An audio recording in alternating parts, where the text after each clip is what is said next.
This episode of Trifles is brought to you by the Baker Street Journal, the leading publication of Sherlock Holmes scholarship since 1946.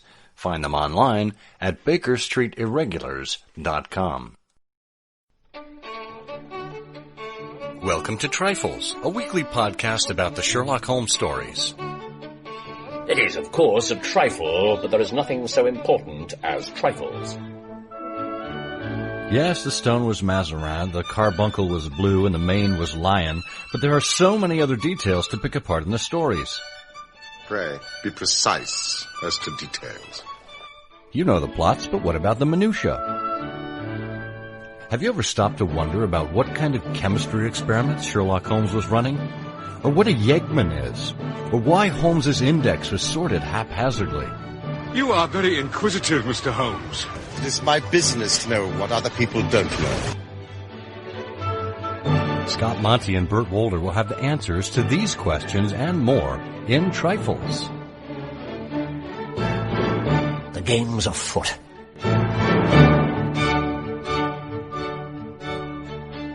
Episode 192, Sherlock Holmes and Philosophers.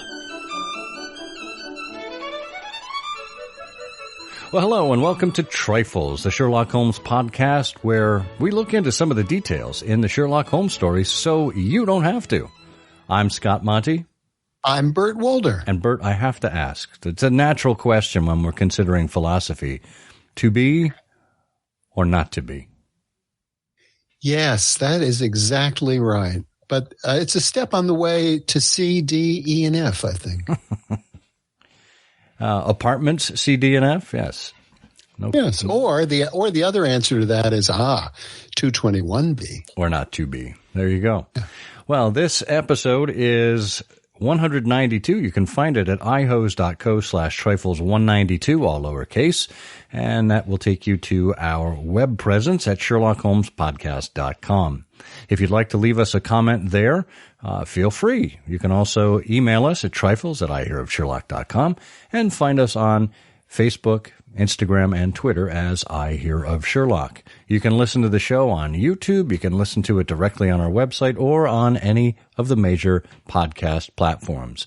We thank you for your support, and we encourage you to encourage other people to listen in as well.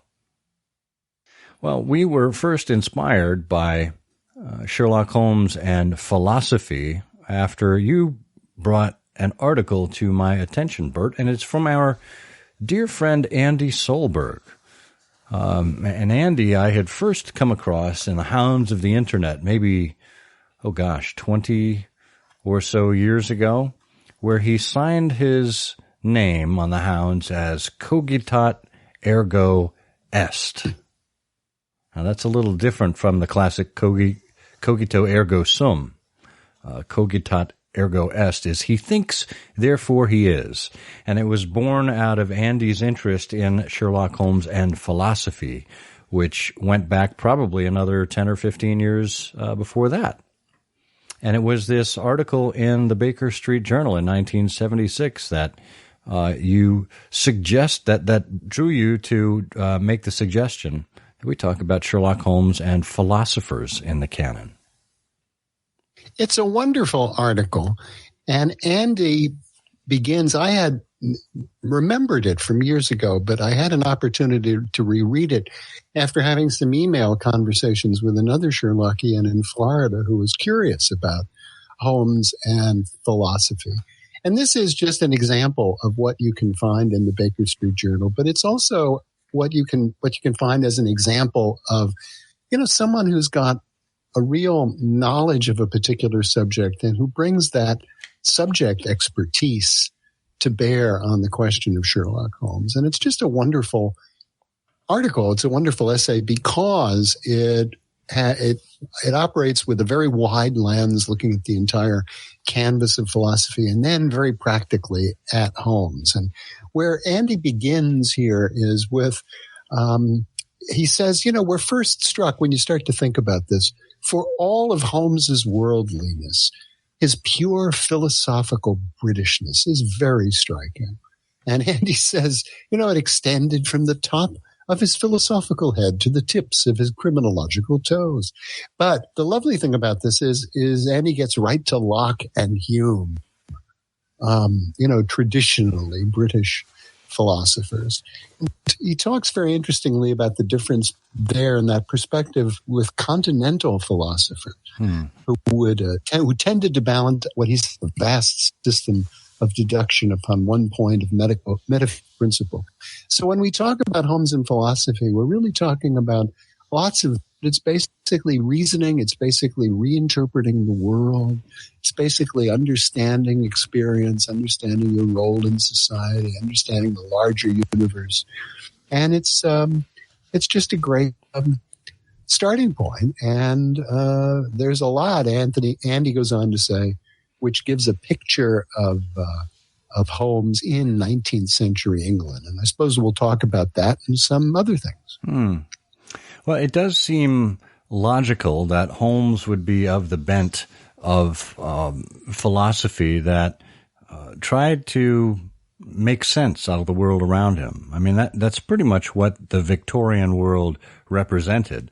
There was so much uncertainty out there. And of course, England at that point, the British Empire, extended all around the world.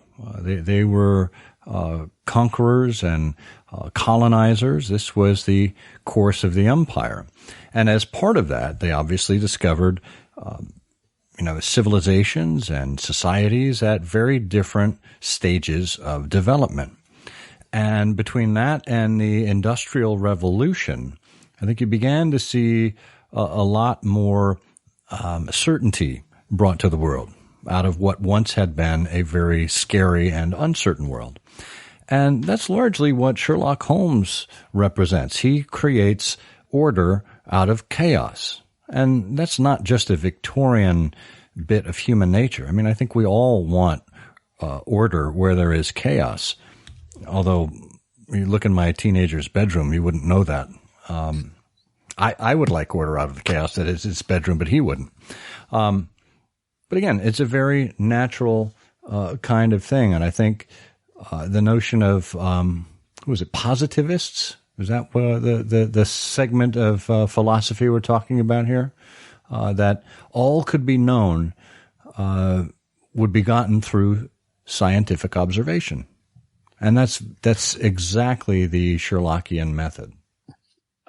That is a great point. And one of the points that Andy makes is that everything we know as the basis for contemporary scientific thought began with philosophical thinking around the time of Sherlock Holmes. And of course, he cites two lovely quotations as examples of this, starting with the study in Scarlet, where Holmes says to Watson, from a drop of water, a logician could infer the possibility of an Atlantic or a Niagara without having seen or heard of one or the other.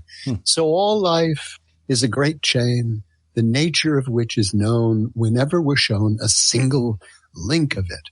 And then again in The Sign of Four, when Holmes quotes Winwood Reade. And of course, Winwood Reade comes up quite prominently in the life of Sherlock Holmes, the author of The Martyrdom of Man. But he quotes Winwood Reade in The Sign of Four by saying, while the individual man is an insoluble puzzle, in the aggregate he becomes a mathematical certainty.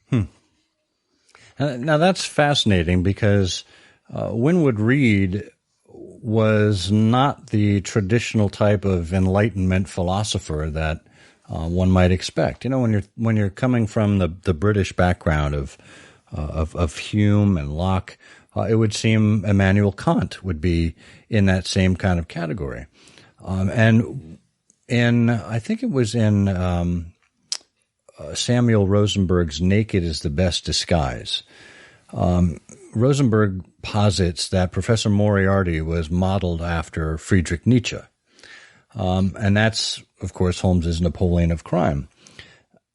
And he, of course, was one of the most prominent philosophers of the 1800s. And you've got Holmes there as his antithesis, and is not modeled after Kant, but nominates, of course, Winwood Reade as his hero, as you just quoted from The Sign of Four.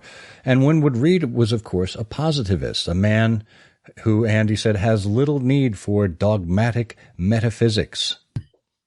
Yes, well, that's true. But also the lovely thing is you get some nuances about Holmes's character and outlook, because Andy points out that from his background, Sherlock Holmes is descendant from country squires and is a product of that thinking. And so obviously he has this Victorian social code.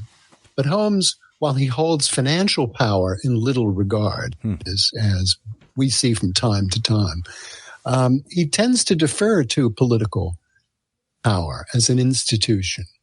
And, Andy defines this as preserving an aristocracy of high social standards. And so he points out that in late 19th century Britain, things differed from the worldwide movement in that British intelligentsia, on the whole, conformed to the rest of society rather than rebel against it. Now, maybe this is drawn into higher relief because of the effect of the French Revolution and other things. And also in the early 20th century, the effect of the Russian Revolution and so on. But Andy points out that while he believes Holmes believes in the democratic wrenching of England, an ultimately feudal system, his consciousness concerning class struggle is too Victorian to allow him to follow his beliefs to their egalitarian conclusion. And he quotes Holmes in The Adventure of the Blue Carbuncle, where Holmes says that the man was highly intellectual, of course, is obvious on the face of it.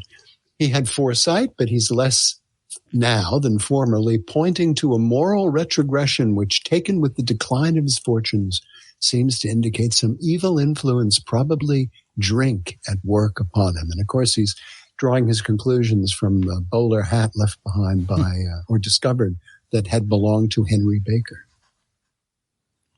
That's wonderful. Well, more philosophizing right after this quick word from our sponsor. With each passing season brings another passing quarterly issue of the Baker Street Journal. This scholarly journal has been around since 1946 and each year produces 4 volumes, one for each season: spring, summer, autumn, and winter, and a bonus Christmas annual. That's right, that's 5 issues every year of the Baker Street Journal, which consists of some of the best Sherlockian scholarship around the world. In each issue, you can read authors, people like yourself from all around the world and all around the Sherlockian societies, who write in with their theories on Dr. Watson's bullpup, Sherlock Holmes' proficiency on the violin, the appearance of Mycroft Holmes and Mrs. Hudson, and more.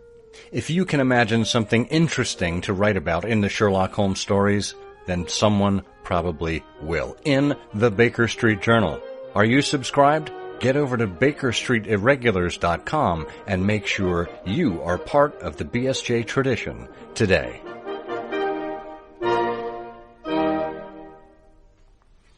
We're back talking about all things philosophy and Sherlock Holmes. Bert, as much as we were mentioning how Holmes is staunchly Victorian while still trying to advocate for some of the more liberal aspects of the world.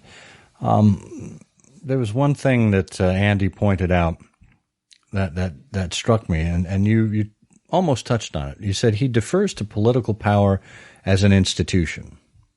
Okay, he respects the systems in place. That's good, but here's the thing where I think we all appreciate Holmes.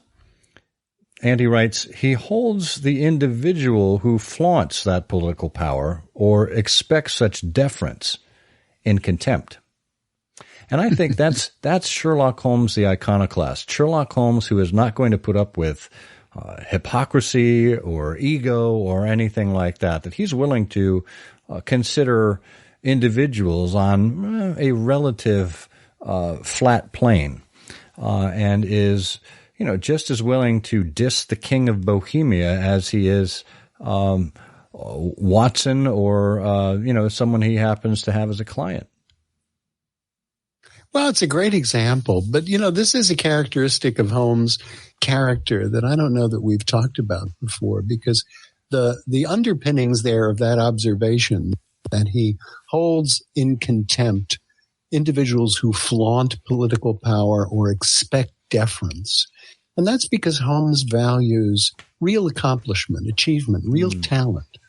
And his admiration is unbounded for people who have that sort of track record and that sort of accomplishment, who have made changes in institutions, who have made real personal contributions. If all Holmes sees is that political power as an institution and someone who is emphasizing it and who expects some deference, he's very, very negative. And that's, I think, one reason why he gravitates well to Watson. I mean, Watson is someone who with very self-deprecating qualities, even from the way he introduces himself in his very first words. Watson spends very little time hardly any time talking about his antecedents. He did, however, have an education. He became a professional. He entered the military. He was engaged in conflict. He conducted himself well. Holmes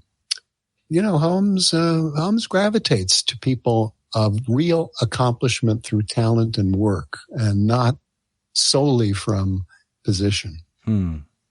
I think that's a strong point, and again, something that probably enamors many people with Holmes is that his willingness to speak truth to power and to hold people in contempt by virtue of their office, or if they're simply relying on their titles or such.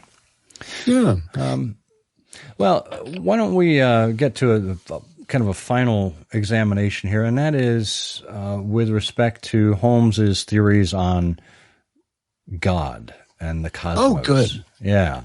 And Andy says there's no question that Holmes was a theist in the strongest terms. He believed in God. And I think we see that come through again and again. Certainly the classic Rose speech in the Naval Treaty. We've talked about that here before, what a lovely thing a rose is. And our highest assurance of the goodness of Providence seems to rest in the flowers. And the cardboard box, he also said, what's served by this circle of misery, of violence and fear? Must come to an end, or else our universe is ruled by chance, which is unthinkable.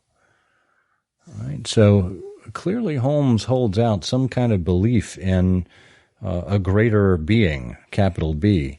But we never hear if that kind of aligns with a particular faith or not. I think, given everything we've read and everything we know about Sherlock Holmes, his theism is agnostic at best.